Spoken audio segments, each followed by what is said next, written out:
Ngibingelele kuwe mlaleli, ngiyathemba ukuthi uyaphila-ke. Mina nje ngizocela ngolaphana ukuthi uma uthe usamusha-ke kulona-ke ikhasi-ke leli, noma ukuthi uyaqala ungena kulona, wenze nje kulungile-ke laphana-ke ungixhase ungaphuma cindezelanga-ke ibhathini subscribe nje kubiza imali kumahhala nokho nesenti-ke lemnyama-ke leli kwenza ukwazi ukuthi uqoqothole nezinye iy'ndaba-ke ezintsha ngiza nazo ngifakela zona-ke kulona-ke ikhasi-ke leli kusukela-ke manje kuze ngakuphuthile izindawo njengamanje ukuthi uqala ucindezela ibhathini subscribe njengamanje-ke. La siza no-part 6 wendoda eyayakuthwala ngona-ke ifuna ukuceba indlondlobale namabhizinisi ayo athi ukukhula alethe imali eningi. Yayakuthwala-ke le ndoda le, kwabe sekuwukuthi-ke sekunzima ukuphuma-ke manje, yawuqeda wonke umndeni.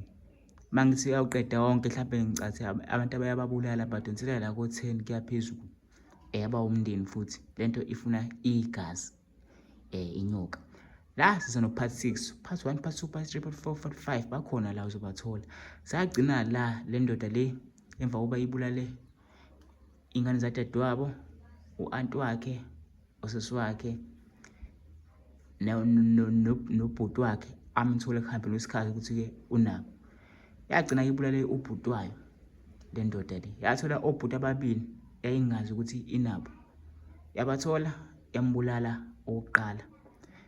Imbulala nje lokuqala emva kokuba ibulala iy'ngane abantu abaningi abayigazi, ngibala kube iy'ngane zadadewabo, udadewabo, anti wakhe, yabo. Kanti izothola lethi ukuthi inobhuti abaseceleni, athi inyanga bayadingeka, igazi labo liyadingeka, yambulala. Gcina lapho-ke ku-part 5. Ndoda-ke ungaqhubeka ukuthi-ke emva kokuba ubulala ubhuti wakho owokuqala, lo wokuqala kwaqhubeka emva kwalapho kwaqhubeka kanjani? Futhi hhayi, ngambulala umfowethu, ngathi sengimbulele umfowethu, hhayi ngamngcwaba, hhayi, cause vele yonke into yayibheke mina. Hhayi ngamngcwaba umfowethu, emngcwabeni nje waba right impela. Yize noma-ke izinto zayilokhu zangenye indlela, kodwa nje umngcwabo waba right impela. Kodwa yize noma isiqala ukungidla le nto le ukuthi cause sengibulela bonke abantu abasondelene nami, sengibabulela empilweni. And ngaleso sikhathi ngase ngingasafuni ngisho abangani. Hhayi le nyanga le ngathi iphila ifuna nje igazi one time. Sekusuka lapho yangitshethi angibulala umfowethu, naye lo engisanda kumthola cause vele lo munye sengimbulalile vele. Usubulala wathola abawu-2? Ngathola ubhuti bami abawu-2. Awungabazi usakhula? Engibathole nje ekuhambeni kwesikhathi. Wambulala owokuqala, wambulala ku-part 5. Ya, ngambulala owokuqala. Kwasala-ke yena lo wokugcina sengisenaye, bathiwa kwayena ngimbulala.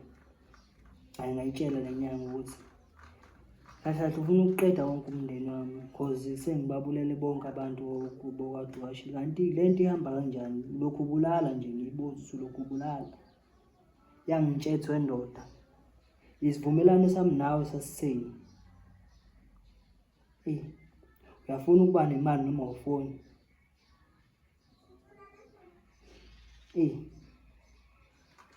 Ngizwe iba buhlungu leyo nto leyo.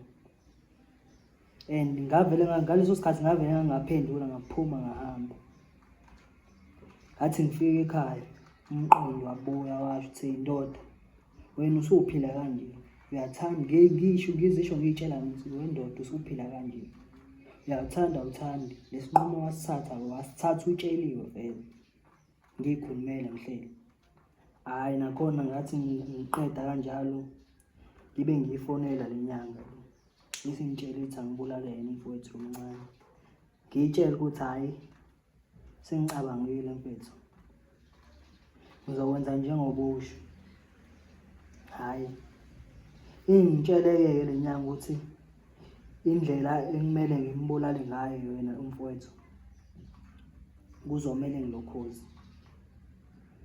kuzomele ngimlokhuze, ngimshayise ngemoto. Kahle kahle ngizama ukusho kuzomele kahle kahle sithi sihamba naye ngemoto, leyo moto leyo kuzomele ngiyoyiphose eweni Umfowenu lo wesibili. Kuzomele ngiyiphose eweni lowo muntu leyo. Nami izobe ishayelwa yimina. Kuzomele ngiyiphose eweni. Ukhona phakathi nawe? Ngikhona. Yangitshela nje ukuthi hayi no. Mina ngizosenda. Hey, ngicabange lento uthi hayibo. Engabe le ndoda nami isifuna ukuthi ngife phela manje. Because umuntu ezokutshela ukuthi kanje ethi uzoshayisa ngibona nawe usucabanga kaningi ukuthi hayibo. Nami uma ngivele ngifa nje la ngiyakhona. Yobe ngitshela lento engitshela yona. Kwayimina ngisengozini, mina futhi ngisengozini kakhulu because mina ngisuke ngicontrol imoto. Ngiyitshela ukuthi hayi ndoda kanje mekwenza into kanje athi hayi khulileka. Wena ngizokunika izinto ozokwazi ukuthi uzoyisebenzisa that day. Hayi.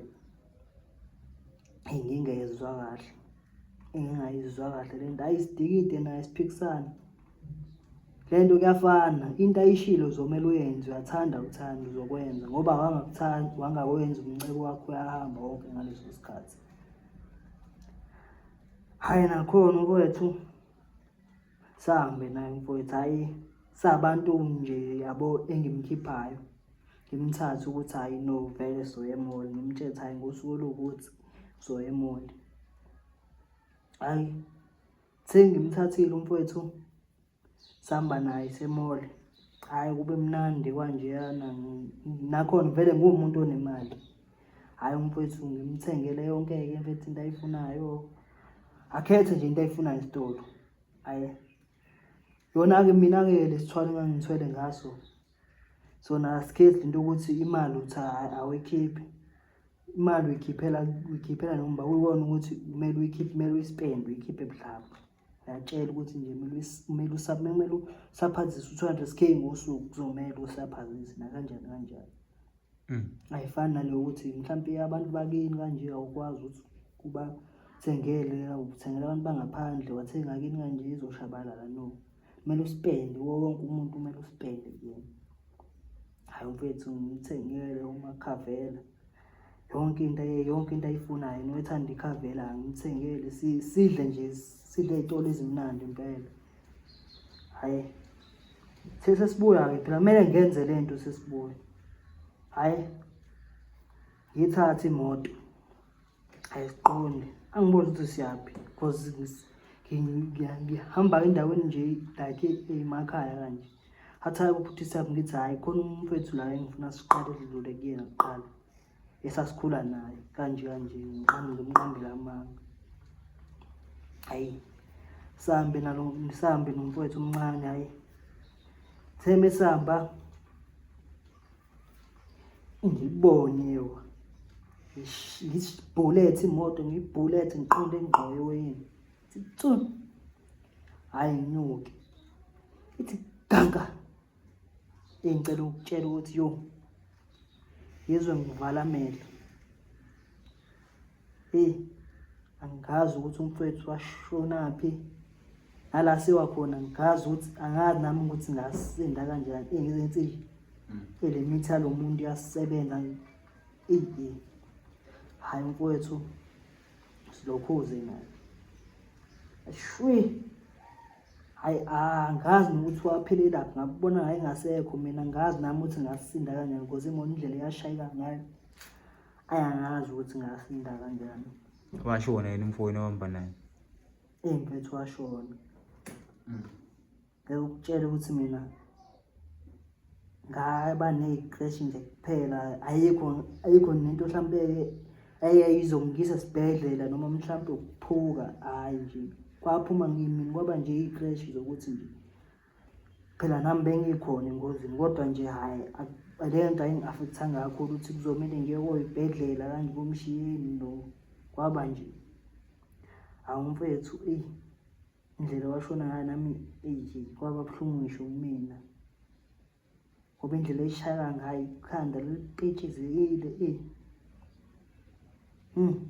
Ngingazi ukuthi ngizoyithini lento lo kwayimina sengishawa uzwela ukuthi hayibo lento phela ngiyazi ukuthi ngoba kwenzeke kanje kungenxa yami ngoba kwenzeke kanje. manje nawe unembeza-ke uyakushaya-ke, even ngisho kuthiwa kanjani kanje usubulale kanjani, ngoba kuyaye kuhlale bona la bese ngibalokhuzi bangifikele ebusuku, bese ngibabulalele basekhaya bangifikele. Ubuye imemori, hey uthawe ma, hayi mfowethu lungiselele umngcwabo phela umfowethu kumele simngcwabe kuyomfitha umngcwabo wakho uhambe kahle. Hayi ngizame-ke ngihambe kwathi le nyanga ingitshela ukuthini kuzomele ngilokhuze for 21 days ngiphuze igazi ngo-2 litha every day for 21 days, ngiphuze nje ngo-2 litha igazi usuku nosuku nje, ngibe no-2 litha wegazi engizowuphuza. And then after 21 days ngizohamba ngendaweni, leyo ndawo ngeke ngize ngikwazi ukuthi ngimenshine igama layo, kodwa indawo engayona yala eMzansi la eSouth Africa. Lathi ngizohamba kuleyo ndawo yona ezonginika amandla, ngoba sengikwazile ukuthi ngenze izinto ey'kanje. Hhayi uqede u-21 days ngiphuza lona leli gazi leli. Hhayi ngiphuze ushaya 21 days ngihambe ngendaweni le eMelika. Hhayi ngithi mengifika endaweni lapha mfethu ngicela ukutshela nginabantu, umuntu okutshela ukuthi mina mhlampe akutshela ukuthi uyena kuphela, baningi abantu asebaboka kubo, uyena kuphela umuntu osaphila, sewabulala wonke umuntu kubo. Akutshela ukuthi mhlampe even emphakathini akasahlampe usebulala abantu abawu-500 abantu asebabulele kubo, umndeni wakho usewuqede wonke, uyena umuntu ophilayo. Yibo ngibabuza ukuthi madoda kuphila kanjani into kanje, TBT sayithatha into sayithatha sitshelile, ngibatshele mina TBT nami sengibaqedile ekhaya, sengibaqedile nje abantu, sengibabulele ngempela, mina ngisathanda. Hhayi bona abantu angathi baye-enjoya le nto, abafani nje nami, abantu nje vele sebey'nikele ukuthi no siphila ngale nto le. Nami yize noma nginiki kodwa ngifuna ukuqama ukunembeza ubuye umhlaba, njengoba ngisho ukuthi babe ngifikele ebusuku. Ayithe senjalo-ke ngihlale la, kwathiwa la ngizohlala for 3 months. Kudale-ke lapha kuphilwa nje impilo ka-devil straight, kuphilwa nje impilo ka-Satan straight, kuphila i-Satan straight lapha. Ngoba ngikutshetse lapha ngosuku inyanga uyaqalela ukuthi kumele kube nabantu abawu-100 osubabulele, njengoba ngila ngangikhona eMelika, ukuthi kumele kube nje ngithi ngiyabuya la eSouth Africa kube ukuthi sengibulela abantu abawu-100. Hhayi nakhona yojo kube nzima, kodwa-ke vele mina bengumuntu-ke vele nami senginawo amandla, cause vele sengikwazi ngisho ukubulala abantu basekhaya.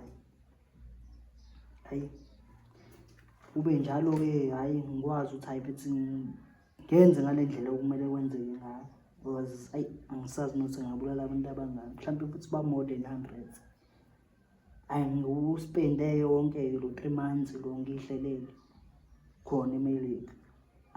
Ngikwenze angitshele ngibuye kule nyanga le, ingitshele nenyanga ukuthi ngoba sengibuyele lapha bengiyolanda amandla bengiwalanda, akusophinde ngilokhuze, akusophinde ngibulale. Ake sibambelana-ke, sizobuya no-part 7. Indaba enkulu kakhulu ngesikwazi ukuyiqeda ngevidiyo eyodwa. Bese sobuya ngo-part 7 la sekuvele khona okuningi, kuvela nje okuningi phela ongawazi. Ngicela phana ukuthi-ke wena kuhlala kulona-ke ikhasi-ke leli, wenze sure ukuthi-ke awuphumi ungasubscribe-ile uma ukuthi umusha kulona ikhasi leli, uhlale nje ukhempe la soza nodaba oluphelele, uzophelela lonke izolo singilethela nje khona la. Ukuthi ke uyafika la uyaqala ke mhlawumbe uzama uketch up, ukhona part 1, part 2, part 3, part 4, part 5, lo part 6 siyenza no part 7. Hlala khona la, cinezela ibutton, usubscribe.